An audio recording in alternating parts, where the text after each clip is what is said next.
Besimuncu isimo abantu bethukile eMayfair kulandela ukuthunjwa komfundi ngaphandle kwesikole.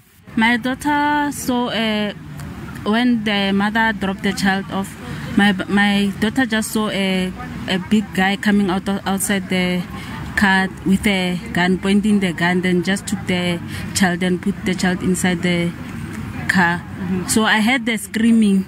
I asked her what's happening, my daughter. So she was so traumatized she couldn't even tell me. Abomnyango wezemfundo esifundazweni batheleke kule ndawo emva kwesehlo kanti abafundi abayibonele ngawabo isigameko belulekwe ngokwengqondo. We're not going to be positioned to name the learner because you know the sensitivity around the allegation of kidnapping.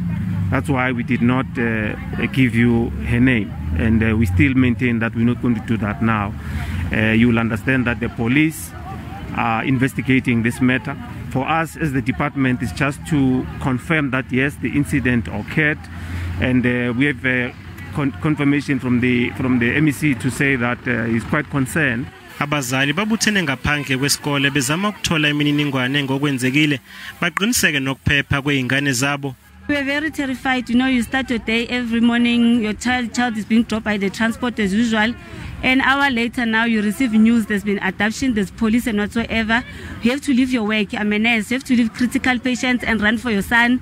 And now we didn't have even enough information what exactly happened. When he gets here, the gates were already closed.